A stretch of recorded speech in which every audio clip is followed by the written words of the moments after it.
नमस्कार दोस्तों, मैं आर के राय आज पुनः आपके सामने एक मोटिवेशनल कहानी सुनाने जा रहा हूँ। दोस्तों, आस्था क्या होती है, विश्वास क्या होती है, इसी पे आधारित एक कहानी सुनाने जा रहा हूँ। दोस्तों, एक डाकू 99 लोगों को मार चुका था। बाद में उसे पश्चाताप होती है, हृदय परिवर्तन होता है। मैंने बहुत बड़ा पाप किया है, इस पाप का प्रायश्चित मुझे भोगना चाहिए।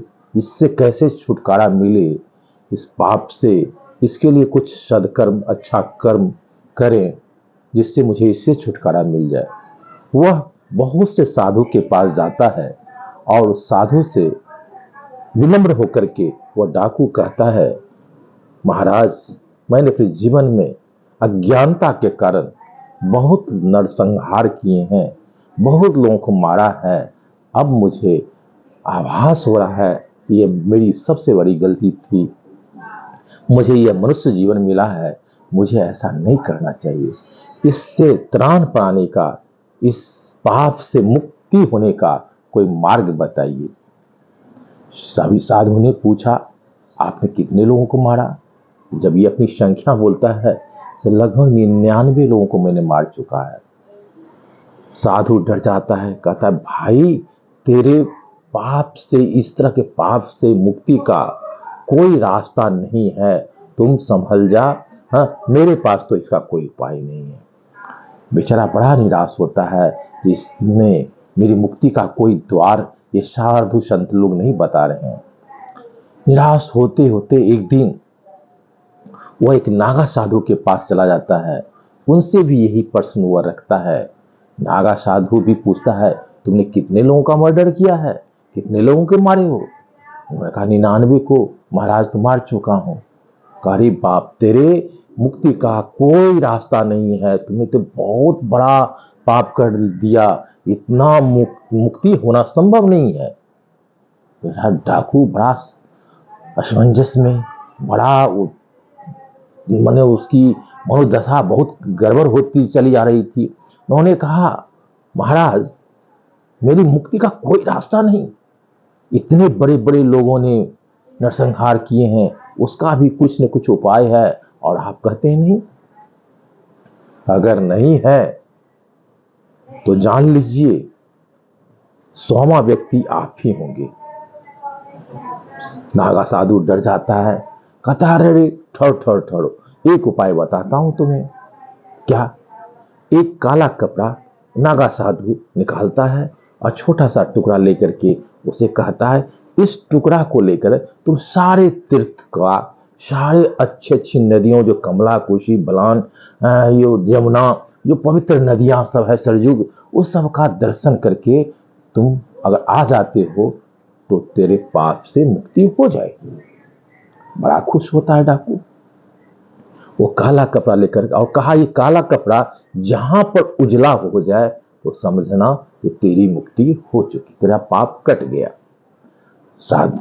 डाकू बहुत खुश होता है कि चलो एक तो रास्ता मिला। अब वह काला कपड़ा लेकर वह डाकू सारे तीर्थों का भ्रमण करता है। भ्रमण करते करते करते 1 साल बीत जाता है। 1 साल के बाद देखता है वह काला कपड़ा उजला नहीं होता है। वह घूमते घूमते एक रास्ते में एक दिन एक गंगा के किनारे बैठा हुआ सोच रहा था, यह काला कपड़ा कब उजला होगा, मेरा पाप कब कटेगा, मुक्ति कब मिलेगी। बड़ा सोच में बैठा हुआ था। उसी समय एक कसाई कुछ गायों का झुंड लेकर के उस रास्ते से क्रॉस कर रहा था, गुजर रहा था। कुछ गाय इतनी प्यासी थी जो गंगा में पानी पीने के लिए जाने के लिए तैयार थी, भागती थी, लेकिन कसाई उसे लाठी से मारकर, डंडे से मार करके उसे पानी नहीं पीने देता था। इस चीज को वह डाकू बड़ा सरसरी निगाह से देख रहा था। ये क्या हो रहा है? अरे गाय पानी ही तो पीना चाह रही है, फिर अपना कसाई ले जाए, लेकिन उसको पानी नहीं पीने देता था, उसे डंडे से मारता था, बड़ी बेरहमी से मारता था। बड़ा इसको अफसोस हो रहा डाकू को कि भाई, ये तो बहुत निर्दयी कसाई है, ये तो कम से कम पानी तो पीने दे गाय को, इसका अपना गाय को ले जाए। वो कसाई से बोलता है, अरे भाई पानी ही तो पी रही है गाय, प्यासी है, पीने दो, तेरा ही गाय है, क्या दिक्कत है। कहा मेरी गाय है, पीने दूं या न दूं, तुम्हें इससे क्या मतलब। बड़ा कठोर शब्द में वह कसाई उस डाकू से बात करता है। वो कसाई नहीं जानता है ये एक समय में ये डाकू था। कहा भाई मान जाओ, गाय को पानी पीने दे, समझाया बुझाया, लेकिन वो कसाई कतई मानने को तैयार नहीं था, गाय को पानी पीने नहीं दे रहा था। कसाई ने जब नहीं माना, डाकू अपने पूर्व रूप में, उग्र रूप में आया और कहा, तो देख लो, तुम नहीं पानी पीने देगा, और अपनी जो है फरसा तो साथ में रखता था, निकाला और कसाई को काट दिया। स्वाभाविक कुछ देर के बाद देखता डाकू, जो मैंने तो इसको भी मार दिया, देखता है वह काला कपड़ा जो है उजला हो गया। अरे ये क्या। डाकू बड़ा खुश होता है और वो काला कपड़ा जो उजला हो गया उसको लेकर उस नागा साधु के पास दौड़ के भागता है दिखाने के लिए। नागा साधु के पास जब जाता है, नागा साधु दूर से ही उसे दौड़ते हुए आते हुए देख करके नागा साधु सोचता है वह काला कपड़ा तो उजला हुआ नहीं होगा, क्योंकि मैं उसे झूठ बोल कर दिया है, और आज मेरी अंतिम दिन है, मैं भी अब ऊपर ही जाने वाला हूं। बेचारा बड़ा अकबक में है महाराज, साधु महाराज, आज भी मेरी भी अंतिम संस्कार यह डाकू कर देगा। आता है डाकू और पैर पे गिर जाता है नागा साधु की। आश्चर्य पड़ जाता है साधु, अरे ये क्या, मैं सोच रहा था कुछ, ये मेरे पैर पर पड़ रहा है। कहा महाराज वह काला कपड़ा जो आप दिए आज उजला हो गया, आपने पापों से मुक्ति का मुझे रास्ता बता दिया। कहा ये कैसे हुआ भाई। उसको तो विश्वास खुद नागा साधु को नहीं था, यह संभव ही नहीं था।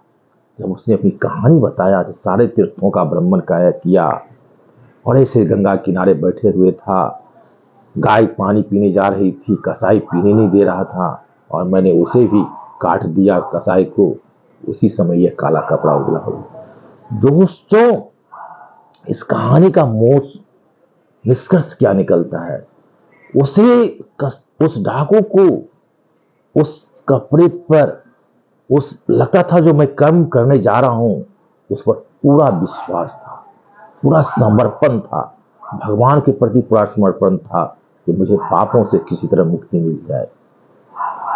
और वह 100 गायों को भला करने में एक का अगर खत्म करना पड़े तो वह भी पुण्य माना जाता है। दोस्तों अगर 100 आताताई हो, 100 बदमाश आदमी हो, 100 खराब लोग हो और उसके मारने से एक का कल्याण हो जाता हो, माने एक व्यक्ति के चलते 100 लोग को तकलीफ होता हो, उस पर अत्याचार होता हो, तो उसको मारने से अगर सारा जन कल्याण होता हो तो उसको मारने में कहीं भी पाप नहीं।